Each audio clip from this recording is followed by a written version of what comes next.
Have you ever felt like you're in a place you don't want to be?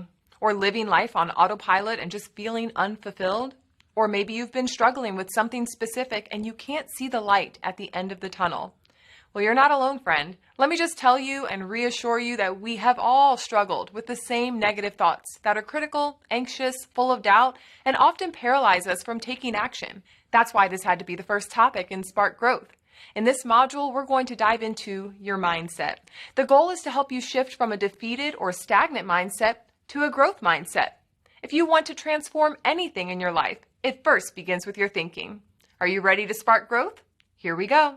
Even when the world around you feels like it's beating you up, your mindset is what's going to help you endure those tough times so you can transcend your current circumstances. We're going to talk about one, how to tune into that thinking and pay attention to your annoying inner critic. Don't worry, we all have it.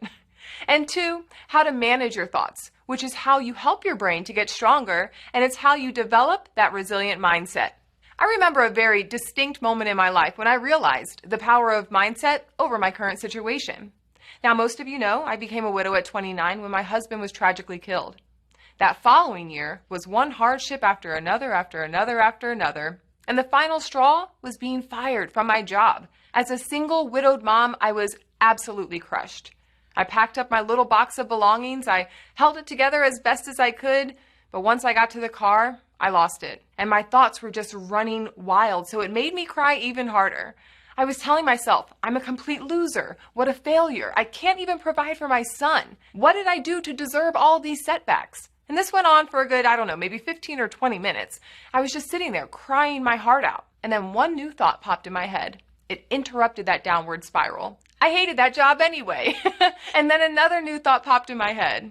I could actually use this as an opportunity to change directions in my career. Now, this all happened so quickly, but in retrospect, I can see that I stopped the negative thought cycle and I changed the story that I was telling myself. And by doing so, I sparked a new belief, new energy, new clarity. So let me break this down for you.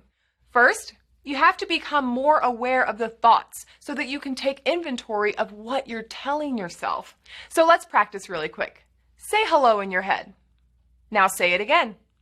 Now scream it. Yeah, that's the voice that I'm talking about. And research shows that we think anywhere between 60 and 80,000 thoughts per day.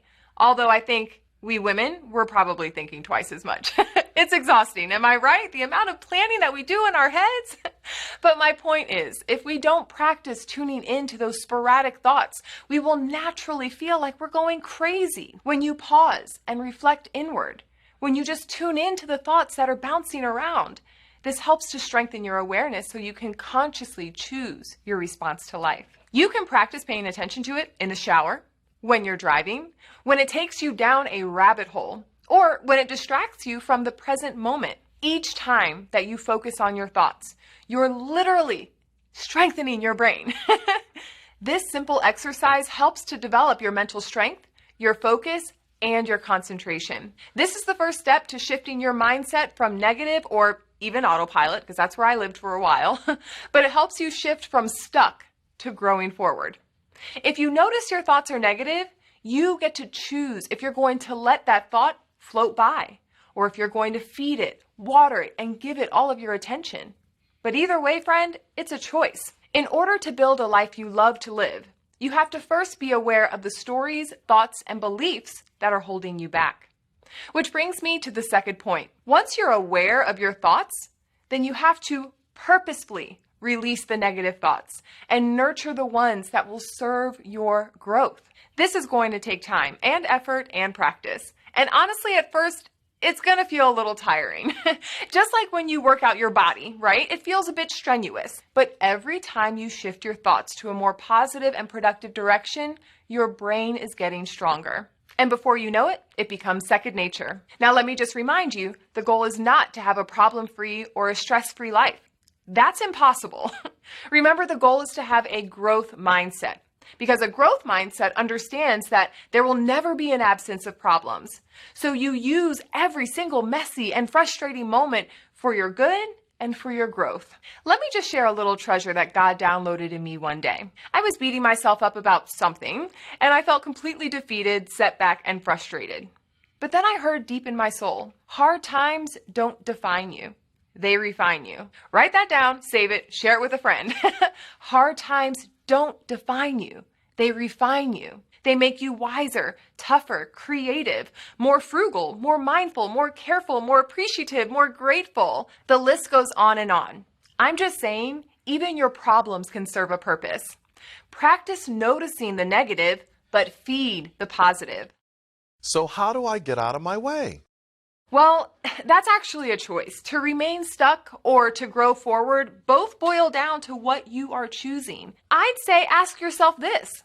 What are you sick and tired of? Are you sick and tired of being broke? Are you sick and tired of being unhappy? Are you sick and tired of being sick and tired? Then refuse to be defeated. Do everything in your power to not let that be your reality. Everything begins with a thought. Your words, your actions, your job, your house, your spouse, everything is first a thought.